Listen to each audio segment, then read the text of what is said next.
Hello students, आज हम discussion करेंगे एंटी मार्कोनिकॉप्स रूल और पेरोक्साइड इफेक्ट और खास इफेक्ट। तो इसको पेरोक्साइड इफेक्ट क्यों बोलते हैं? देखो, जो मार्कोनिकॉप्स रूल क्या था, जब हमारा HBr एक अनसिमेट्रिकल अल्केन को ऐड होता था तो हमारा प्रोडक्ट क्या फॉर्म होता था, जिस कार्बन में less number of hydrogen means more number of substituted लगा होता है उसी को नेगेटिव पार्ट ऐड हो जाता है। फॉर एग्जांपल HBr का Br माइनस है नेगेटिव पार्ट, वो हमारा लेस मोर सब्स्टिट्यूटेड कार्बन को ऐड होता है। इसको मार्कोनिकॉप्स रूल बोलते हैं। लेकिन एंटी मार्कोनिकॉप्स रूल का मतलब क्या? एंटी मतलब मार्कोनिकॉप्स रूल का ऑपोजिट है, ठीक है। तो इनका कहने का मतलब है पेरोक्साइड का प्रेजेंस में जब यही रिएक्शन होगा, मतलब अनसिमेट्रिकल अल्केन HBr के साथ रिएक्शन करेगा लेकिन पेरोक्साइड का प्रेजेंस में, तो अब क्या होगा, तब जो नेगेटिव पार्ट है वो लेस सब्स्टिट्यूटेड कार्बन एटम को ऐड होगा। मींस जिस कार्बन एटम के पास ज्यादा हाइड्रोजन है उसको ऐड होगा। तो पेरोक्साइड के प्रेजेंस में ये हो रहा है, इसीलिए इसको हम बोलते हैं पेरोक्साइड इफेक्ट या कार्स इफेक्ट, ठीक है। जो हो गया उसे सोचा नहीं करते, जो मिल गया उसे खोया नहीं करते।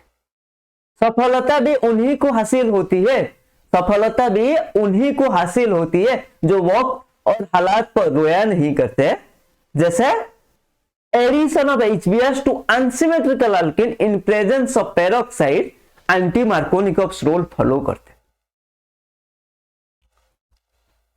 जो हो गया उसे सोचा नहीं करते, जो मिल गया उसे खोया नहीं करते। सफलता भी उन्हीं को हासिल होती है, सफलता भी उन्हीं को हासिल होती है जो वक्त और हालात पर रोया नहीं करते। जैसे addition of HBr to unsymmetrical alkene in presence of peroxide, anti Markovnikov's rule follow करते, ठीक है।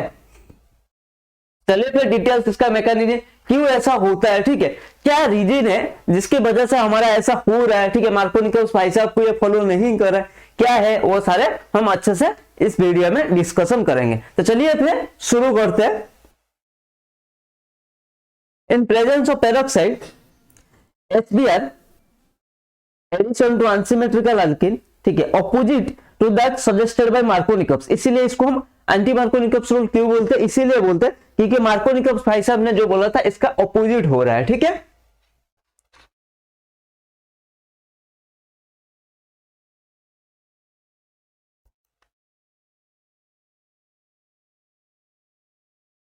देखो, अकॉर्डिंग टू मार्कोनिकॉप्स क्या था, मार्कोनिकॉप्स था ये जब रिएक्शन करता है HBr के साथ प्रोडक्ट क्या होना चाहिए था मार्कोनिकॉप्स भाई साहब के हिसाब से ये होता था। लेकिन जब इसमें पेरोक्साइड हम दे देंगे, इन प्रेजेंस ऑफ पेरोक्साइड जब इसको रिएक्शन कराएंगे तो क्या होगा, Br यहां ऐड नहीं होगा, यहां ऐड होगा, ठीक है। तो ये मार्कोनिकॉप्स रूल को फॉलो नहीं किया। पेरोक्साइड का मतलब क्या? ऑक्सीजन ऑक्सीजन लिंकेज, ठीक है।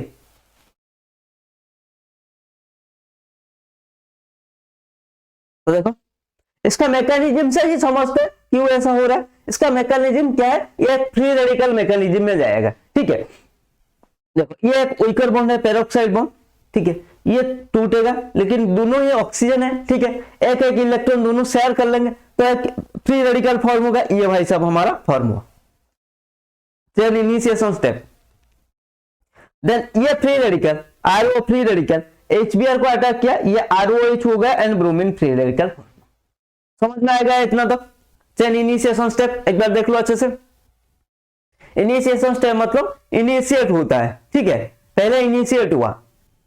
फॉर एग्जांपल जैसे कोरोना वायरस आया, ठीक है, वो क्या आया, एक को हुआ था, ठीक है, एक को हुआ था, वो इनिशिएट कर दिया, ठीक है, मतलब एक को हुआ था, इनिशिएट हो गया वायरस का इंसान में आना, ठीक है, फिर वो एक पार्टी में चला गया, शादी में चला गया, ठीक है, तो वहां से वो क्या गया, स्प्रेड हो गया, ठीक है, ये हो गया प्रोपागेशन स्टेप। पहले उसको हुआ ये इनिशिएशन, देन वो स्प्रेड कर दिया, वो हो गया हमारा प्रोपागेशन स्टेप, देन हमारा फाइनली एंटीडोज निकल के आया और वो टर्मिनेट हो गया, ठीक है। तो यहां पर भी वही होता है, चेन इनिशिएशन में पहले फ्री रेडिकल फॉर्म हुआ, ठीक है, ब्रोमीन फ्री रेडिकल फॉर्म हुआ, देन प्रोपागेशन में क्या करेगा, ये स्प्रेड होगा ना, देन ये जो डबल बॉन्ड था ये यहां पर अटैक होगा, ये एक फ्री रेडिकल फॉर्म हुआ एंड यहां पर एक फ्री रेडिकल फॉर्म।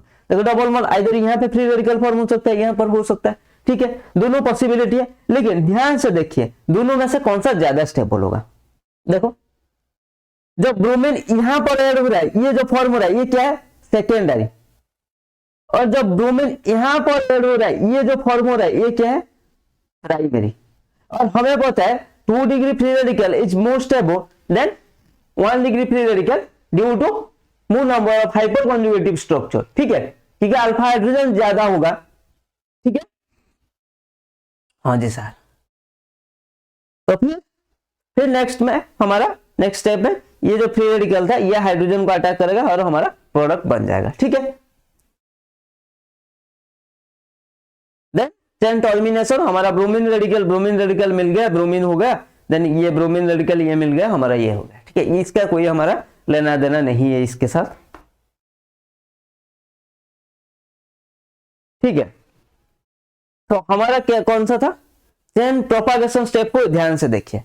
जब ब्रोमीन देखो ऐसा था, अगर ब्रोमीन यहां ऐड होगा, ठीक है, यहां पर ऐड होगा तो फ्री रेडिकल यहां पर आएगा, ठीक है।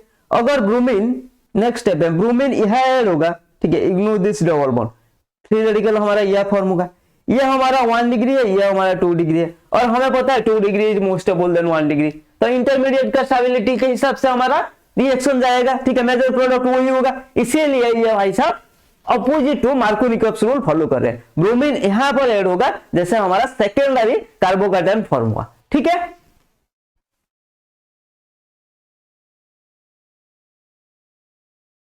अब देखते हैं सर, आपने HBr की तो बात कर ली, लेकिन HF HCl HI क्या ये भी ऐसा ही दिखाएंगे, इसको समझते हैं? नहीं, आंसर इज नहीं। ऐसा क्यों? Why don't HF HCl HI exhibit the peroxide effect? Peroxide effect ये क्यों नहीं दिखाते, क्या पंगा है इसमें, थोड़ा उसको समझते हैं। देखो इफ यहां पर पहले देखो क्या हो रहा है, ठीक है। पहले ये मान लो एक्स एक है, कोई भी है, ठीक है, फ्लोरीन क्लोरीन ब्रोमीन कोई भी है, ये अटैक किया, ठीक है सर, फ्री रेडिकल फॉर्म हुआ, राइट। देन ये फ्री रेडिकल फिर HX को अटैक किया, ये वाला प्रोडक्ट हमारा फॉर्म हुआ, राइट, क्योंकि यहां पर हाइड्रोजन ऐड हो गया, ठीक है, एंड X हमारा चला गया। ये था, ये उसका स्टेप 1 स्टेप 2 मैकेनिज्म है, ठीक है। अब देखते हैं ये होता क्यों नहीं। Here CX sigma bond, CX sigma bond step 1 में देखो क्या हो रहा है, CX sigma bond is form and CC pi bond is broken, ठीक है। स्टेप 1 में यही हुआ था ना, देखो स्टेप 1 में क्या हुआ, अरे यहां पर डबल बॉन्ड है, सॉरी, ठीक है, एक न्यू बॉन्ड फॉर्म हुआ, CX bond sigma bond form हुआ, CC पाई बॉन्ड ब्रेक हुआ, ठीक है। In this case of X equals to either fluorine, chlorine or bromine, the sigma bond is strong. Thus, the formation of sigma bond with these halogen is an exothermic reaction. However, if X equals to I, the sigma bond between C and I is very weak. Thus, it is an endothermic reaction. अगर देखो CX bond form होगा, ठीक है, the formation of sigma bond with these halogen is exothermic. However, if X equal अगर iodine लेंगे, the sigma bond between carbon and I is very weak, तो इसके लिए हमें एनर्जी रिलीज होगा, ठीक है, सॉरी एनर्जी देना पड़ेगा इसको, इसीलिए endothermic. Therefore this step is unfavourable with iodine, hence HI can not gives this reaction. तो स्टेप 1 में हमारा क्या हो रहा है, CX बॉन्ड फॉर्म हो रहा है, CC डबल बॉन्ड, एक बॉन्ड ब्रेक हो रहा है, ठीक है। तो X इक्वल्स टू अगर फ्लोरीन क्लोरीन एंड ब्रोमीन लेंगे तो CX बॉन्ड फॉर्म होगा, ये क्या होगा, एक्सोथर्मिक होगा, ठीक है, क्योंकि कार्बन एंड हाइड्रोजन का बॉन्ड यहां पर स्ट्रॉन्ग रहेगा।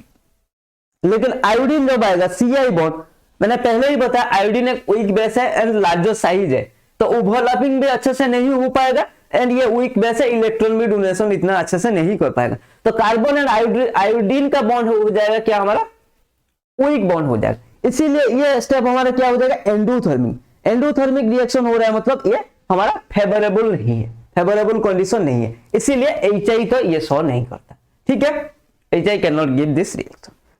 स्टेप 2 में देखो, स्टेप 2 में क्या हो रहा है, CH बॉन्ड फॉर्म हो रहा है, ठीक है, क्योंकि जो फ्री रेडिकल फॉर्म हुआ था वो HX का हाइड्रोजन को अटैक किया था, ठीक है, एंड HX बॉन्ड ब्रेक हो रहा है। हमारा HX बॉन्ड सेकेंड स्टेप में CH बॉन्ड फॉर्म हुआ, HX बॉन्ड ब्रेक हुआ, ठीक है। As we move down the group, the bond length of HX क्या करेगा, इंक्रीज करेगा and the bond strength decreases. Down the group जैसे जैसे आएंगे HX का बॉन्ड लेंथ इंक्रीज करेगा, क्योंकि साइज ऑफ हाइड्रोजन इंक्रीज करते जाएगा, ठीक है, साइज ऑफ हाइड्रोजन इंक्रीज करते जाएगा तो बॉन्ड लेंथ इंक्रीज करते जाएगा एंड बॉन्ड स्ट्रेंथ डिक्रीज करते जाएगा, ठीक है। Thus in case of HF and HCl this step is endothermic. HF and HCl का केस में ये एंडोथर्मिक, बट HBr का केस में द बॉन्ड इज मतलब वीक, ठीक है, वो अच्छे से ब्रेक हो सकता है। HF में क्या होगा, स्ट्रॉन्ग बॉन्ड होगा, तो वो इसको ब्रेक करने के लिए हमें एनर्जी देना पड़ेगा, तो एंडोथर्मिक। HCl में भी स्ट्रॉन्ग होगा लेकिन HBr में कंपैरेटिवली वीक होगा, तो ये स्टेप HBr के साथ क्या होगा, एक्सोथर्मिक होगा, लेकिन HCl एंड HF के साथ ये एंडोथर्मिक होगा। तो इसीलिए HF एंड HCl भी नहीं दिखा सकते। पहला स्टेप में देखो 2 स्टेप मैकेनिज्म था। पहला स्टेप में हमारा जो पहला स्टेप 1 को डिस्कशन करके हमें पता चला HI नहीं दिखा सकता क्योंकि एंडोथर्मिक हो रहा है। स्टेप 2 में हमें एनालिसिस करके हमें मिला HF एंड HCl भी वहां नहीं दिखा सकते क्योंकि वहां एंडोथर्मिक हो रहा है, सिर्फ HBr हो रहा है। HBr स्टेप 1 में भी एक्सोथर्मिक था, स्टेप 2 में भी एक्सोथर्मिक है, इसीलिए हमारा HBr ओनली शो करता है। क्या बात है, क्या बात है, समझ में आया? अच्छे से देख लो एक बार, फिर एक बार अच्छे से डिस्कशन कर लेंगे। देख लिया तो स्टेप 1, फिर हम स्टेप 1 स्टेप 2 में ही चलते हैं। देखो ये था स्टेप 1, यहां पर डबल बॉन्ड है, ठीक है, यहां पर डबल बॉन्ड है, ठीक है। स्टेप 1 में हमारा क्या हो रहा है, CH बॉन्ड फॉर्म हो रहा है, हमारा इसी के साथ मतलब है। स्टेप 1 में हमारा CH बॉन्ड फॉर्म हुआ, ठीक है।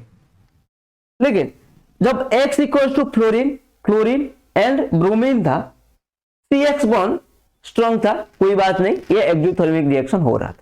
लेकिन जब X इक्वल टू आयोडीन ले लिया हमने, CI बॉन्ड वेरी वीक हो गया, क्योंकि आयोडीन का लार्जर साइज है, अच्छे से इफेक्टिव ओवरलैपिंग अच्छे से नहीं हो पाएगा and iodine is weak base, वो इलेक्ट्रॉन भी अच्छे से डोनेट नहीं कर पाएगा, इसलिए CI बॉन्ड वीक होगा। तो ये स्टेप अगर HI लेंगे, ये एंडोथर्मिक हो रहा है, मतलब एनर्जी देना पड़ता है, ठीक है, एंडोथर्मिक हो रहा है। तो एंडोथर्मिक होगा मतलब ये हमारा एनर्जेटिकली फेवरेबल नहीं है, ठीक है, तो इसीलिए HI यूज नहीं होता, इसलिए हमारा HI नहीं दिखा था।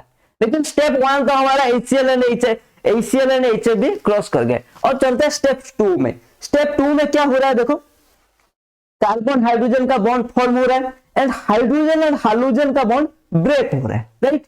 डाउन द ग्रुप जैसे हमारा HF, HCl, HBr, ठीक है, HI तो ऐसे ही कंपटीशन था, बाहर हो गया, ठीक है, HF, HCl एंड HBr, ठीक है। तो HF का बॉन्ड स्ट्रॉन्ग है, ठीक है, देन HCl का बॉन्ड भी थोड़ा बहुत मतलब इतना भी वीक नहीं है, लेकिन HBr का कंपैरेटिवली वीक है, ठीक है।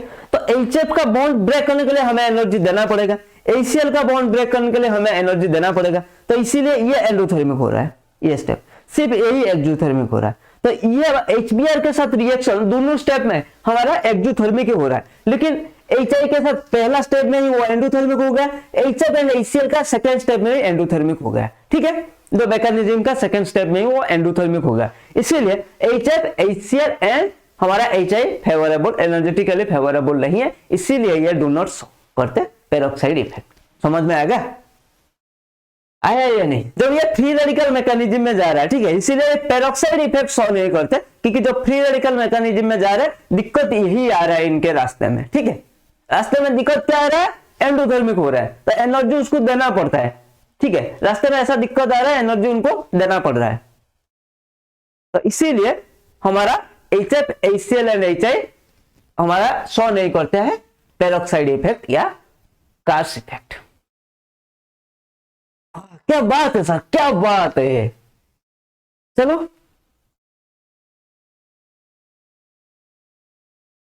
इन presence of peroxide, hydrogen chloride and hydrogen iodide do not give anti Markovnikov addition to alkene because क्यों है, both are highly ionic, in both case the step is endothermic, one is oxidizing and other is reducing, in both case all step are exothermic। नहीं रुको HCl and HI क्या है, in both case one step is endothermic, क्योंकि HCl में second step endothermic था, HI में first step endothermic है, तो option B is the correct answer.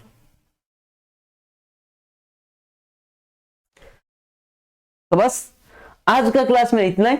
Next class में हम शुरू करेंगे केमिस्ट्री डेली लाइफ के साथ ही शुरू करेंगे। बस आज का क्लास में इतना ही, हमने अच्छे से डिस्कशन कर दिया पेरोक्साइड इफेक्ट को। Keep learning keep growing. मिलते हैं अगले क्लास में।